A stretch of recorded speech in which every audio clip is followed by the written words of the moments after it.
সুন্দরী হেসেলে আপনাদের সকলকে স্বাগত। আজ আবারও একটি নতুন রেসিপি নিয়ে হাজির হয়ে গেলাম। আজ আমি বানাবো বাঙালির অন্যতম একটি প্রিয় রেসিপি ভেটকি মাছের কাঁটা চচ্চড়ি। আজ আমি আপনাদেরকে খুব সহজ পদ্ধতিতে এবং কম উপকরণ দিয়ে খুব সুস্বাদু ভেটকি মাছের কাঁটা চচ্চড়ি বানিয়ে দেখাবো। তাহলে চলুন দেরি না করে রান্না শুরু করা যাক। ভেটকি মাছের কাঁটা চচ্চড়ি বানানোর জন্য সবার প্রথমে আমি এখানে ভেটকি মাছের কাঁটা নিয়ে নিয়েছি। এখানে মোট 700 গ্রাম কাঁটা আছে। ভালোভাবে ধুয়ে আমি পরিষ্কার করে নিয়েছি। এর মধ্যে আমি দিয়ে দিচ্ছি 1 চা চামচ লবণ, আর দিচ্ছি 1/2 চা চামচ হলুদের গুঁড়ো, আর 1/2 চা চামচ লাল লঙ্কার গুঁড়ো।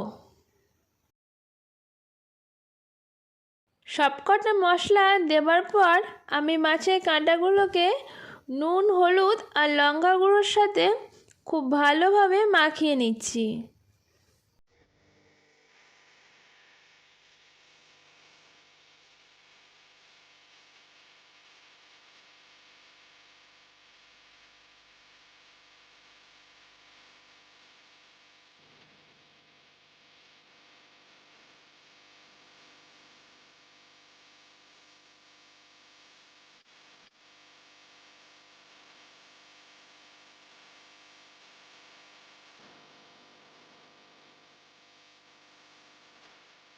মাখানো হয়ে গেলে আমি এটা 10 মিনিটের মতো রেস্টে রেখে দেব। মাছের কাঁটাগুলো ভাজার জন্য আমি এখানে একটা কড়াই নিয়েছি, আর তাতে পরিমাণ মতো সর্ষের তেল দিয়ে দিলাম। তেলটা এবার ভালো মতো গরম হয়ে আসলে আমি একে একে মাছের কাঁটাগুলো তেলের মধ্যে ছেড়ে দিচ্ছি।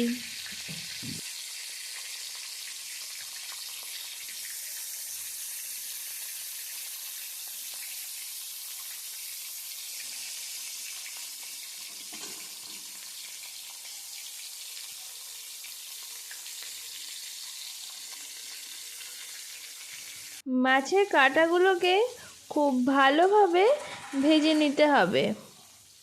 কাঁটাগুলো এক সাইড ভাজা হয়ে গেছে।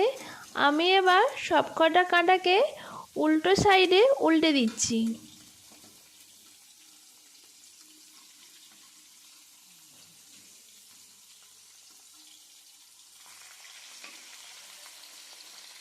দেখুন, আমার মাছের কাঁটার দুটো পিঠ খুব ভালোভাবে ভাজা কমপ্লিট হয়ে গেছে।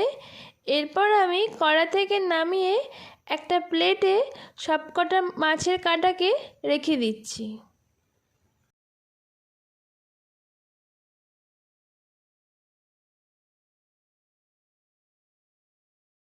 এরপর আমি মাছের তেলগুলোকে আগে থেকে এরকম ছোট ছোট পিস করে কেটে রেখে দিয়েছিলাম, সেইগুলোকে আমি ভাজবো।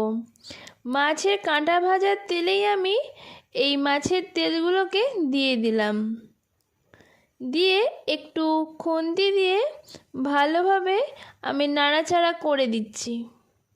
এই সময় তেল ছিটকে আসার একটা সম্ভাবনা থাকে, তার জন্য কড়াটা একটা ঢাকনা দিয়ে আমি চাপা দিয়ে দিচ্ছি। ঢাকনাটা খুলে দেখুন তেলটা খানিকটা গলে এসেছে। এরপর আমি এর মধ্যে দিয়ে দিচ্ছি পেঁয়াজ কুচি। এখানে আমি মিডিয়াম সাইজে দুটো পেঁয়াজকে কুচি করে কেটে নিয়েছিলাম। পেঁয়াজটাকে তেলে দিয়ে আমি খুব ভালোভাবে পেঁয়াজটাকে ভেজে নেব।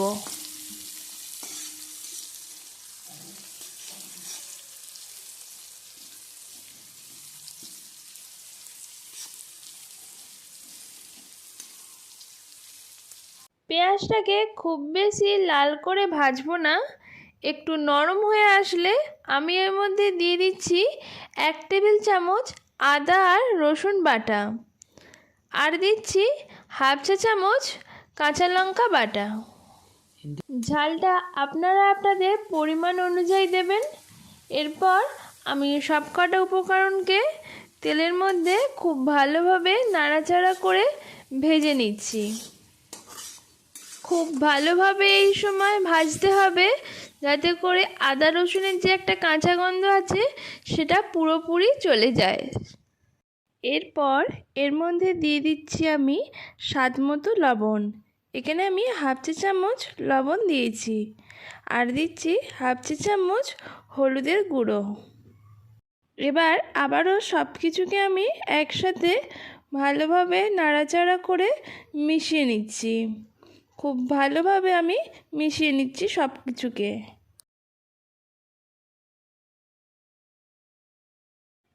এরপর এর মধ্যে আমি দুটো মিডিয়াম সাইজের টমেটোকে কুচি করেছি সেটা দিয়ে দিলাম। আপনারা চাইলে এখানে টমেটো বাটাও ইউজ করতে পারেন। টমেটো কুচিটা দিয়ে আবারও আমি তেলের মধ্যে ভালোভাবে নাড়াচাড়া করে ভেজে নিচ্ছি। এরপর এর মধ্যে অ্যাড করছি কাশ্মীরি লাল লঙ্কার গুঁড়ো, যাতে গ্রেভির কালারটা খুব ভালো আসে। আর দিচ্ছি হাফ চা চামচ জিরের গুঁড়ো, আর অ্যাড করছি হাফ চা চামচ ধনের গুঁড়ো। মশলাগুলো দেওয়া হয়ে গেলে আবারও আমি সবটা ভালোভাবে নাড়াচাড়া করে কষিয়ে নিচ্ছি। খুব ভালোভাবে মশলাগুলোকে কষিয়ে নিতে হবে। এই পর্যায়ে আমি কিছুটা জল দিয়ে দিচ্ছি, যাতে করে মশলাটা পুড়ে না যায় আর খুব ভালোভাবে মশলাটা কষাতে পারি।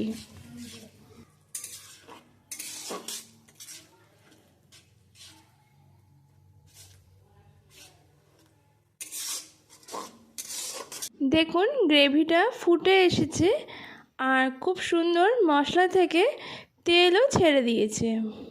এই সময় আমি গ্রেভির মধ্যে আগে থেকে যে ভেজে রাখা মাছের কাঁটাগুলো সব আমি দিয়ে দিচ্ছি। কাঁটাগুলো দেওয়া হয়ে গেলে গ্রেভির সাথে আমি ভালোভাবে নাড়াচাড়া করে মিশিয়ে নিচ্ছি। খুব ভালোভাবে আমি সবকটা কাঁটাকে গ্রেভির সাথে মিশিয়ে নিলাম। গ্রেভির কাইটা আমার একেবারে শুকিয়ে গেছে, তার জন্য আমি আবারও একটু জল দিলাম। জল দেওয়া হয়ে গেলে সবটা আবারও একটু ভালোভাবে আমি নাড়িয়ে চাড়িয়ে মিশিয়ে নিচ্ছি।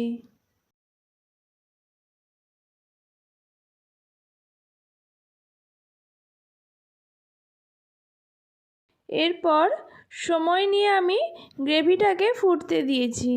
খুব ভালোভাবে গ্রেভিটা দেখুন ফুটে এসেছে আর ওপর থেকে তেলও ছেড়ে দিয়েছে। ঠিক এই পর্যায়ে আমি কিছুটা ধনেপাতা কুচি ওপর থেকে ছড়িয়ে দিলাম। আপনারা এটা চাইলে নাও দিতে পারেন। ব্যাস, আমার আজকের রান্না এখানেই শেষ হয়ে গেছে। আমি গ্যাসের ফ্লেমটা অফ করে দিয়েছি। দেখুন আমার ভেটকি মাছের কাঁটা চচ্চড়ি প্রায় রেডি হয়ে গেছে। এরপর আমি কড়া থেকে নামিয়ে একটি সার্ভিং বলে রেখে দিচ্ছি। আপনারা বাড়িতে এইভাবে ভেটকি মাছের কাঁটা চচ্চড়ি বানিয়ে দেখতে পারেন। আশা করছি আপনাদের খুবই ভালো লাগবে। আর গরম গরম ভাত হলে তো কোনো কথাই হবে না। আমার আজকের রেসিপি আপনাদের কাছে কেমন লাগলো সেটা অবশ্যই কমেন্ট করে জানাবেন। যদি ভালো লেগে থাকে তাহলে একটা লাইক করবেন আর শেয়ার করবেন। এই রকম রান্না দেখতে হলে আমার চ্যানেলটাকে সাবস্ক্রাইব করে আমার পাশে থাকবেন। আজকের মতোই ধন্যবাদ। দেখা হচ্ছে পরবর্তী এপিসোডে।